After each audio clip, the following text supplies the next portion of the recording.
No es la deducción de un romántico o la conclusión de un alucinado. En realidad esta teoría, que habla de la Luna como un posible satélite artificial, procede de dos científicos rusos, de dos astrónomos, de Vasin y Shcherbakov. En realidad sabemos tan poco de la Luna, aunque esté tan cercana y aunque el hombre haya puesto allí su pie y pensemos todos que es ya un terreno conquistado, sabemos tan poco, insisto, que aún son válidas muchas hipótesis sobre la Luna, aunque parezcan tan descabelladas como esta de los rusos. Son muchos los problemas que va a plantear la Luna, como veremos a lo largo de un par de programas. El primero es su propia existencia, porque desde un punto de vista racional, desde un punto de vista lógico, y teniendo en cuenta nuestros conocimientos astronómicos, la Luna por sí misma es un absurdo. Y les voy a explicar por qué. En realidad un planeta como la Tierra, que es un planeta bastante pequeño, no le debía de corresponder ningún satélite, o a lo sumo, como en el caso de Marte, algún satélite pequeño, modesto, de unos 60 o 70 kilómetros de diámetro.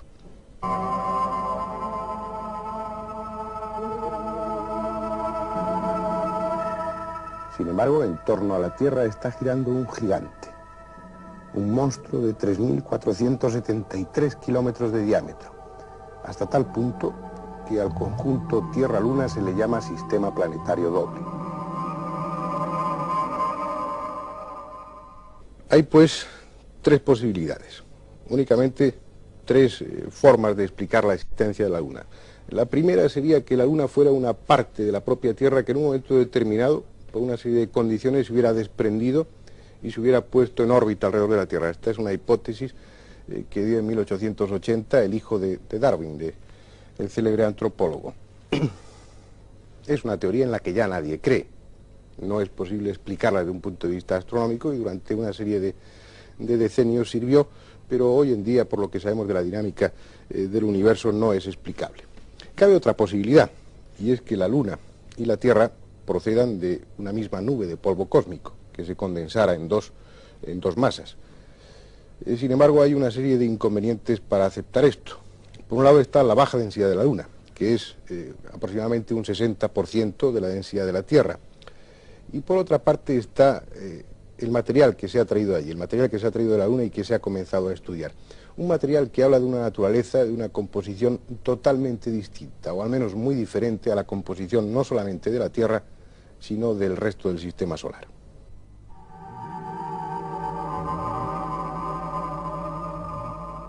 Como comentaba un astrónomo, la exploración realizada hasta ahora de la Luna y la cantidad de datos insospechados que se están obteniendo permiten decir que la Luna está dando respuestas para preguntas que ni siquiera habían sido hechas. Ya ha estallado la polémica. Mientras los científicos de la NASA solo conceden un máximo de 4.500 millones de años de antigüedad a las rocas lunares, es decir, la misma que el resto del sistema solar, otros científicos están hablando de 7.000, 9.000 e incluso 20.000 millones de años de edad para algunas de las muestras traídas por el Apolo 11. Esto significaría que la Luna no solo no es hermana de la Tierra, sino totalmente ajena a todo el sistema solar. Una esfera misteriosa llegada de quién sabe qué rincón del universo. También habla a favor de ese origen lejano de la Luna el hecho, como les decía antes, de la baja densidad de la Luna. Una densidad que es distinta no solamente a la Tierra, sino al resto de los demás cuerpos que hay en el sistema solar. Esta razón y la diferente composición de la Luna abundan en favor de la teoría de un origen remoto, un origen lejano. No se podría explicar esta diferencia de antigüedad en las rocas, esta diferencia de densidad y la diferencia de composición si la Tierra y la Luna hubieran procedido de una misma masa, de una misma nube de polvo cósmico. Porque la composición de la Luna es en muchos sentidos distinta. Hay en abundancia, por ejemplo, uranio 236 o plutonio 237, elementos que en la Tierra no se encuentran en estado natural, y hay otros elementos que no se encuentran en ninguna forma en la Tierra. Habría que hablar con toda seguridad ya de una Luna procedente de algún rincón lejano, remoto del universo, porque Lo que no podemos negar es la existencia de la Luna, es evidente que está ahí. Pero aún así, esta otra hipótesis, imaginemos que esto es la Tierra y que la Luna procediera de alguna parte del universo, las circunstancias para que la Luna se pusiera en órbita en torno a la Tierra son tan especiales, tan exactas, que es tremendamente difícil que la casualidad haya dado lugar a esa colocación de la Luna en órbita en torno a la Tierra. Pero imaginemos que es así. A pesar de todo, la Luna tendría que tener una inercia en su trayectoria, y al sentir la fuerza de atracción de la Tierra tendría que producirse un equilibrio entre esas dos fuerzas, entre esta inercia que trae la Luna y la fuerza de gravedad, lo que daría origen a una órbita elíptica. Sin embargo, la órbita que describe la Luna alrededor de la Tierra es una órbita prácticamente circular. Parece que la teoría de Bassin y Shcherbakov tiene ciertas posibilidades. Por lo menos en lo que hemos visto hasta ahora, la Luna no es un objeto cuya existencia esté resuelta, ni mucho menos. Pero como vamos a ver en el resto del programa y en otro que dedicaremos al tema, son muchos más problemas los que está planteando la Luna. La imagen típica de la Luna viene dada por sus cráteres, esas cicatrices que hacen del satélite la estampa misma de la desolación.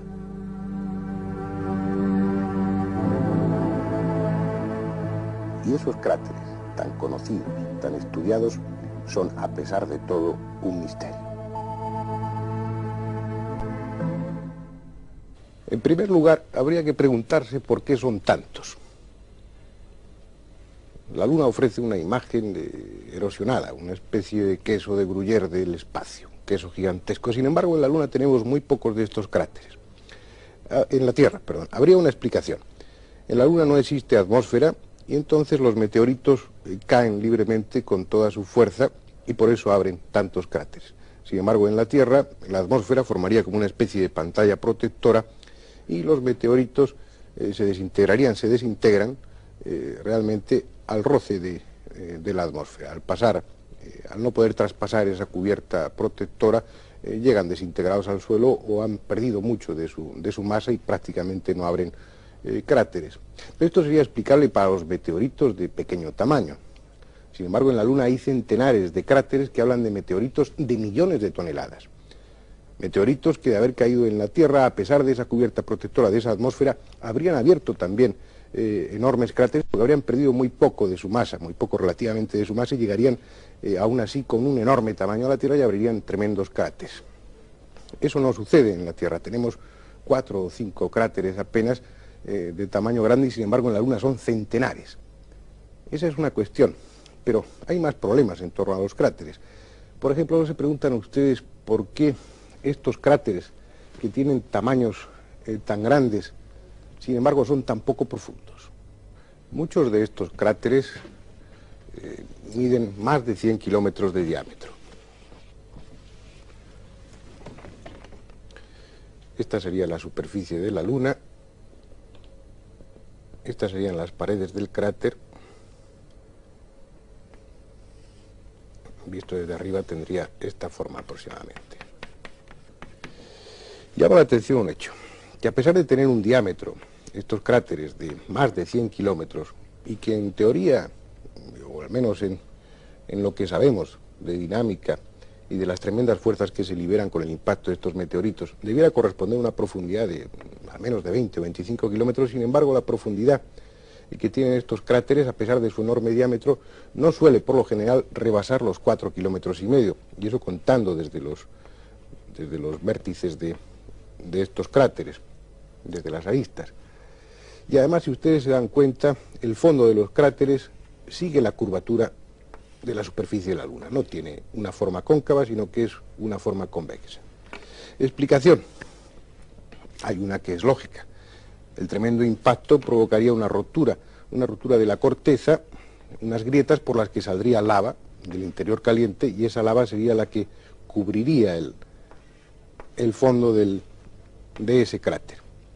Sin embargo, es tal la cantidad de cráteres que la Luna, a pesar de que hoy la consideramos un mundo frío y que en su momento haya sido un mundo caliente, a pesar de eso, a pesar de sus mejores momentos, no habría tenido cantidad de lava suficiente para cubrir, para llenar tantos huecos. A un planetoide de ese tamaño no le puede corresponder un núcleo caliente demasiado grande. Esa es una de las objeciones que ponen Bassin y Shcherbakov y que también se plantean otros astrónomos. Ellos, los dos rusos, autores de esta teoría que estamos discutiendo hoy, sugieren la posibilidad de que esa lava estuviera fabricada artificialmente, ni más ni menos. Es decir, que bajo una superficie, bajo una capa de unos 4,5 kilómetros de espesor nada más, estaría una auténtica capa blindada que no permitiría que el impacto de los meteoritos hiciera demasiado agujero, por decirlo así. Y que además, en los casos en que ese impacto rompiera en profundidad esa capa, enseguida, artificialmente, según Bassin y Shcherbakov, se hubiera fabricado lava suficiente para llenar ese agujero. Insistiremos sobre la teoría de los rusos, pero además de los cráteres, la Luna está por sí misma, y huyendo de hipótesis más o menos sorprendentes, por sí misma está planteando otros muchos problemas también. Por ejemplo, estas son las llamadas agujas de Blair, en honor a su descubridor. Se ven más iluminadas las cumbres y se puede apreciar la sombra que proyectan. Son 8 gigantescas rocas, una de las cuales mide 213 metros de altura. Demasiado asombrosas para ser naturales. Debiera hablarse de menhires levantados por gigantes. Al lado, si ustedes se fijan, hay una depresión erosionada, desgastada, pero que no parece circular, sino, por increíble que resulte, rectangular. Pero veamos qué sucede si se trazan algunas líneas que relacionen entre sí estos detalles.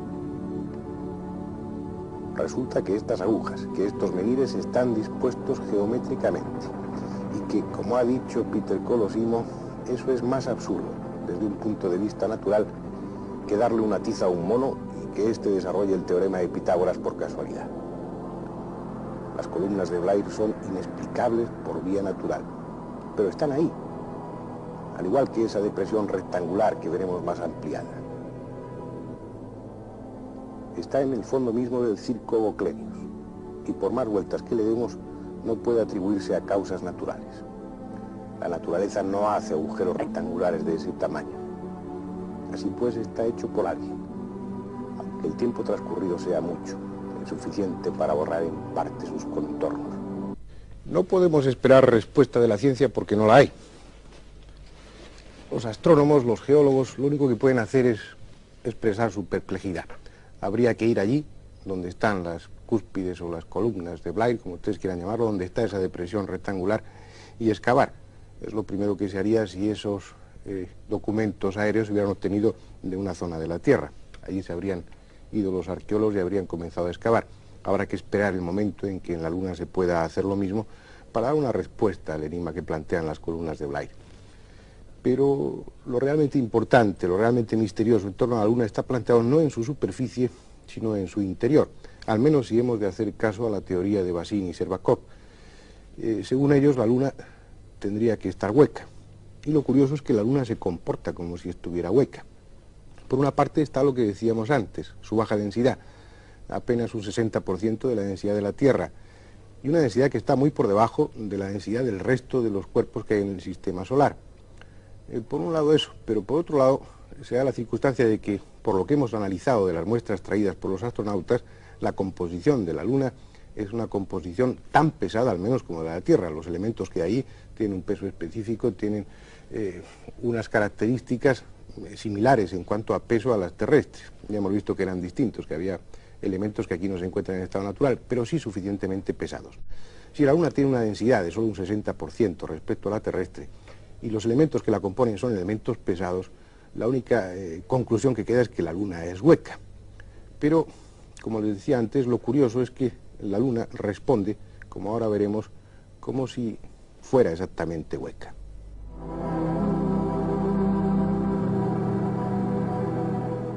Entre el material colocado en la superficie lunar por los astronautas hay varios sismógrafos, y estos están recogiendo datos asombrosos.